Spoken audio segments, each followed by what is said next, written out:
February 4. Long promised. See, the Lord your God has given you the land.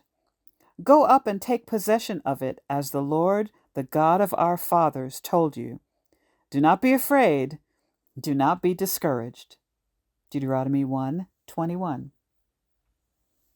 The God of Abraham, Isaac, and Jacob had promised that their descendants would become a great nation and that they would inhabit the land of Canaan.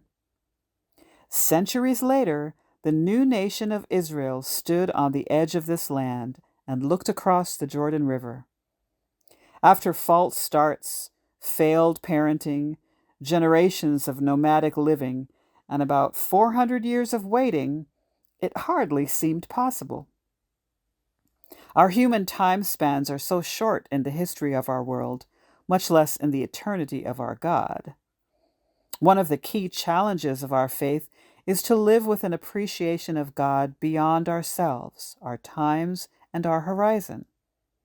We simply cannot fit all the promises and goodness of God within our human limitations.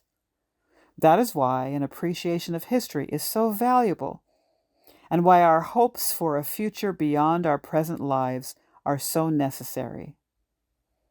In its retelling of this story, Hebrews 11 points to each step of the Israelites' experience. By faith, Joseph, when his end was near, spoke about the exodus of the Israelites from Egypt, verse 22. By faith, Moses' parents were not afraid of the king's edict, verse 23. By faith, Moses left Egypt, not fearing the king's anger, verse 27. By faith, the people passed through the Red Sea as on dry land, verse 29. Many times when they were tempted to surrender to fear and discouragement, the people in this many-generational story chose faith rather than fear.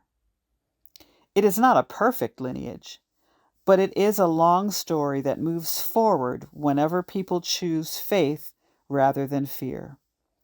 And it is directed by a God who always has a longer view than we do, and whose promises we can trust.